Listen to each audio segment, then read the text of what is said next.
Hello dear student, इस video में discuss करेंगे एक नया टॉपिक। हमारा टॉपिक का डिस्कशन है रोडोफाइसी, जो कि क्लासिफिकेशन एल्गी में हमने पढ़ा था।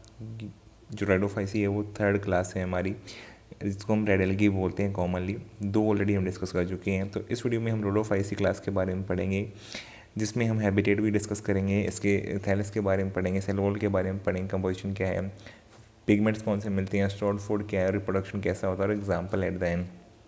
तो रोडोफाइसी क्लास जो है ये भी क्लासिफिकेशन एल्गी में थर्ड क्लास है। इससे पहले ऑलरेडी दो हमने कंप्लीट कर लिए हैं, तो ये बहुत important exam point of view से एग्जाम में ऐसे क्वेश्चन डेफिनेटली देखने को मिलता है।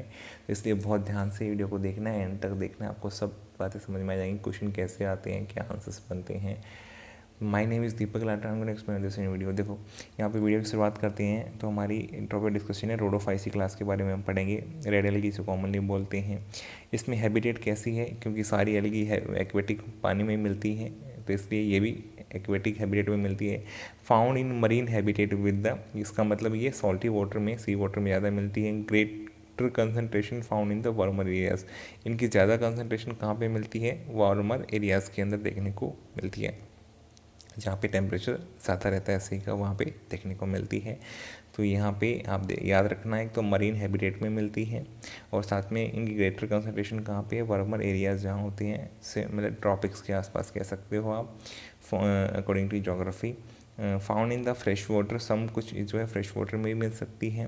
तो रेड एल्गी जो है मरीन हैबिटेट में ज़्यादा मिलती है, फ्रेश वाटर में बहुत कम। रेड एल्गी जो है close to surface of water भी मिल सकती है, और ये एट ग्रेट डेप्थ, सबसे ज़्यादा डेप्थ में कौन सी एल्गी मिलती है, ये क्वेश्चन आ चुका है। तो रेड एल्गी यहाँ पे सबसे ज़्यादा डेप्थ में मिलती है।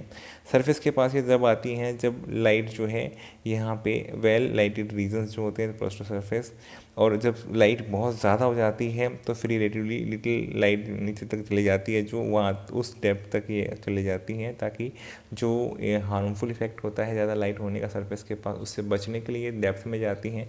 तो डेप्थ में जाएंगे तो वहाँ तक भी कुछ ना कुछ लाइट ज़रूर पहुँच रही होगी, तो इसलिए ये ग्रेटेस्ट डेप्थ तक जा करके जो रह सकती है एल्गी, ये तीनों टाइप की एल्गी में से, ग्रीन हो, ब्राउन हो, रेड में से कौन हो सकती है, रेड एल्गी। तो ये इकोलॉजी में भी हम पढ़ते हैं इस पॉइंट को, कि इकोलॉजिकल एडेप्टेशन जो है वो रेड एल्गी की डेप्थ के साथ में सबसे ज़्यादा है, सबसे ज़्यादा डेप्थ तक रेड एल्गी ही कॉमनली सर्वाइव कर सकती है, क्योंकि ये उस वेवलेंथ ऑफ लाइट को यूज़ कर सकती है जो सबसे कम वहाँ पे अवेलेबल है, उसको भी यूज़ करके सर्वाइव कर सकती है। तो ग्रेट डेप्थ पे कौन सी एल्गी मिलती है, दैट इज़ रेड एल्गी। ये पॉइंट समझ में आ गया हैबिटेट वाला। नेक्स्ट देखो थैलस, इनका थैलस जो होता है मल्टी सेलुलर हो सकता है। मोस्ट ऑफ रेड एल्गी में कैसा है, वैसे तो अभी तक यूनिसेलुलर ही था हम पढ़ रहे, लेकिन इसमें मल्टी सेलुलर डेवलप होना शुरू हो गया था।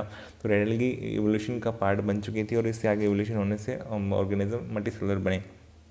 तो थैलस जो है मल्टी सेलुलर है, कॉम्प्लेक्स बॉडी ऑर्गेनाइजेशन है इसकी, सब एल्गी के अंदर देखा गया, सब में नहीं है, लेकिन कुछ एल्गी में कॉम्प्लेक्स बॉडी ऑर्गेनाइजेशन भी देखा गया है। तो इससे हम कह सकते हैं इवोल्यूशन स्टार्ट हो चुका था एल्गी के अंदर ही, तभी वो नेक्स्ट जो डिवीजन है उसमें इवॉल्व हो गई थी। देखो यहाँ पे ये एनसीईआरटी में डायग्राम गिवन है, ये वाला और एक ये है, तो ये वाला डायग्राम बनाया है मैंने, जिसमें फ्रोंड आपको दिखाई दे रहा है, और ये कौन सी है, रेड एल्गी पोरफायरा। ये किसका डायग्राम है, पोरफायरा। तो आपको याद रखना है पोरफायरा क्या रेड एल्गी का एग्जाम्पल है, और ये वाला डायग्राम जो है पोरफायरा का यहाँ पे दिखाया है, इसमें फ्रोंड दिखाया हुआ है। तो ऑलरेडी बाकी सारे स्ट्रक्चर हम डिस्कस कर लिए हैं। ये वाला भी जो रेड एल्गी का डायग्राम है, जिसमें क्या है पॉलीसिफोनिया, तो दोनों पी वाले ही दिखाए हुए हैं, पोरफायरा या पॉलीसिफोनिया। तो ये पॉलीसिफोनिया है, याद रखना है, और ये पोरफायरा है। तो इसमें फ्रोंड दिखाई देता है पोरफायरा में। ब्रैडसी रेड एल्गी का नाम बताओ, इसमें फ्रोंड दिखता है, वो क्या है, जेनस पोरफायरा। पॉलीसिफोनिया के अंदर मेन एक्सिस दिखता है, ब्रांचेस दिखती हैं, ये आपको पॉलीसिफोनिया में दिखेगा। तो ये भी रेड एल्गी का एग्जाम्पल है। थैलस समझ में आ गया, मल्टी सेलुलर है, कॉम्प्लेक्स बॉडी ऑर्गेनाइजेशन स्टार्ट हो गया था, तो रेड एल्गी के अंदर ही सब में जो है कुछ में देखने को मिला था। नेक्स्ट है cell wall. Cell wall cellulose से बनी है, पैक्टिन से बनी है, और हाइड्रोकोलाइड्स, हाइड्रोकोलाइड्स मतलब जो पानी को होल्ड करके रखते हैं। पॉलीसल्फेट एस्टर कह सकते हैं, जैसे केराजिन, अगार, फिनोरी, ये सब जो है। तो इसलिए रेड एल्गी से हम अगार मिलता है, क्यों मिलता है, क्योंकि रेड एल्गी स्ट्रक्चर का पार्ट है, अगार सेल वॉल का पार्ट है, सेल वॉल से हम इसको आइसोलेट करते हैं। तो ये पानी को होल्ड करके रखने की एबिलिटी अच्छी है, इसलिए हाइड्रोकोलाइड्स जो होते हैं, केराजिन जैसे कि अगार और फिनोरी जो मिलते हैं, ये रेड एल्गी की सेल वॉल में ही मिलते हैं। ये याद हो गया, ये बहुत ही इंपॉर्टेंट है, क्योंकि पॉलीसल्फेट एस्टर जो है एनसीईआरटी में गिवन है। प्रोड्यूसनरी पिगमेंट क्या होंगे, जिसको क्लोरोफिल ए सब में मिलता है, ए के बाद यहाँ पे डी आ जाएगा, ए बी ग्रीन एल्गी में था, ए सी ब्राउन एल्गी में था, और अब क्या आ गया AD। तो मैंने कहा था आपको ABCD याद करना है, तो A और D के साथ पहुंच गए तो रेड एल्गी। D से रेड एल्गी, रेड में ही D आ रहा है, आपको समझ में आ जाएगा। R phycoerythrin responsible for red colour dominance के लिए R फाइकोरिथ्रीन, और R फाइकोसाइनिन जो है रिस्पॉन्सिबल फॉर द, आर क्या लिखा रहा है, रेड एल्गी के लिए वर्ड यूज़ किया है, क्योंकि फाइकोरिथ्रीन तो दूसरे ऑर्गेनिज्म में भी मिल सकता है, फाइकोसाइनिन भी मिल सकता है, आर इंडिकेट करता है रेड एल्गी वाला, फाइकोसाइनिन एंड फाइकोरिथ्रीन। तो यहाँ पे डोमिनेंस रेड कलर की इसलिए क्योंकि फाइकोरिथ्रीन की अमाउंट ज़्यादा होती है। ये पिगमेंट समझ में आ गए। अब यहाँ पे नेक्स्ट है स्टोर्ड फूड। स्टोर्ड फूड जो है फ्लोरिडन स्टार्च होता है, तो ये बहुत ही इंपॉर्टेंट है। रेड एल्गी का स्टोर्ड फूड क्या होता है, फ्लोरिडन स्टार्च। स्ट्रक्चरली सिमिलर होता है अमाइलोपेक्टिन और ग्लाइकोजन के जैसा होता है। तो अमाइलोपेक्टिन और ग्लाइकोजन का स्ट्रक्चर आपने देखा हुआ था, उसी के स्ट्रक्चर के जैसा कैसा है, फ्लोरिडन स्टार्च, जो कि स्टोर्ड फूड है रेड एल्गी का। रेड एल्गी का स्टोर्ड फूड क्या है, फ्लोरिडन स्टार्च। तो ये इसका अमाइलोपेक्टिन और ग्लाइकोजन की स्ट्रक्चरली सिमिलर है, आप ये याद रखना, स्ट्रक्चरली सिमिलर है, स्ट्रक्चर सिमिलर है अमाइलोपेक्टिन और ग्लाइकोजन के जैसा। नेक्स्ट आ जाएगा रिप्रोडक्शन। यहाँ पे रिप्रोडक्शन वैसे रिप्रोडक्शन फ्रेगमेंटेशन हो सकता है। एसेक्सुअल रिप्रोडक्शन जो है नॉन मोटाइल स्पोर्स ये बनाते हैं। तो अभी तक आपने देखा था ग्रीन एल्गी या ब्राउन एल्गी में मोटाइल स्पोर थे, लेकिन ये नॉन मोटाइल स्पोर बनाते हैं वाले एसेक्सुअल रिप्रोडक्शन में ऑर्गेनिज्म है, दैट इज रेड एल्गी।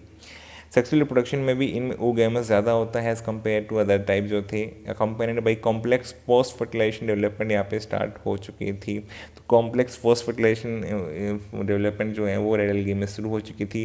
और इनके गैमेट कैसे होते हैं, नॉन मोटाइल। कैसे होते हैं, नॉन मोटाइल। चाहे वो एसेक्सुअल रिप्रोडक्शन में हो स्पोर्स, वो भी नॉन मोटाइल, और चाहे इनके गैमेट सेक्सुअल रिप्रोडक्शन वाले हों वो भी कैसे होते हैं, नॉन मोटाइल। आपको ये याद रखना है। तो रेड एल्गी में गैमेट कैसे हैं, नॉन मोटाइल, और सेक्सुअल रिप्रोडक्शन के स्पोर्स जो है वो भी कैसे हैं, नॉन मोटाइल। और सेक्सुअल रिप्रोडक्शन किस टाइप का है, ओगैमस टाइप का इनके अंदर डोमिनेंट है। कॉम्प्लेक्स पोस्ट फर्टिलाइजेशन इवेंट इनके अंदर स्टार्ट। पोस्ट फर्टिलाइजेशन इवेंट का मतलब क्या होता है, डेवलपमेंट इनटू एम्ब्रियो स्टार्ट हो जाना एक तरीके से। तो वो यहाँ पे कंप्लीट नहीं था, लेकिन थोड़ा बहुत उस तरह का डेवलपमेंट होने लगा था, पूरी तरह एम्ब्रियो नहीं बना था। आपको पता है कि इनके अंदर एम्ब्रियो नहीं बनता है। एग्जाम्पल रेड एल्गी में देखेंगे तो आपको सिंपली क्या याद रखना है, जेलिडियम ग्रेसिलेरिया, दो जीनस ये हो गए, प्रोफाइरा और पोलिस्पोनिया। तो जी और पी लेटर याद करना है, जैसे अभी तक आपने लेटर याद करते आए हैं, ग्रीन में भी, ब्राउन में भी, रेड के भी आपको याद करना है जी और पी। जेलिडियम ग्रेसिलेरिया, पोरफायरा और पोलिस्पोनिया एग्जाम्पल है रेड एल्गी के। तो जी और पी आपको याद कर लोगे। तो यहाँ पे वैसे भी डायग्राम में पोरफायरा और पोलिस्पोनिया दिखाया भी हुआ है। तो इस वीडियो में बेटा हमने देखा कि यहाँ पे रेड एल्गी और हमने रोडोफाइसी के क्लास के बारे में पढ़ा, जिसमें हमने हैबिटेट से लेके थैलस के बारे में पढ़ा, जो कि मल्टीसेलुलर डेवलप होना शुरू हो गया था।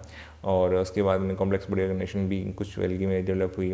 फिर हमने सेलुलर कंपोजिशन देखी, स्टोर्ड फूड देखा, पिगमेंट्स देखे, और सेक्सुअल रिप्रोडक्शन के बारे में पढ़ा। और फाइनली हमने इसके एग्जाम्पल के बारे में समझा। तो रेड एल्गी के बारे में इससे ज़्यादा एग्जाम में क्वेश्चन नहीं आए हैं, जितने मैंने बता सकते हैं वही क्वेश्चन आए हैं, वही चीज़ें आपको देखने को मिलेंगी। मुझे उम्मीद है सब बातें आपको समझ में आ गई हैं। वीडियो आपको पसंद है, वीडियो को लाइक करो, कमेंट करो, चैनल पर नहीं तो सब्सक्राइब करो, अपने फ्रेंड्स के साथ शेयर करो। Thank you for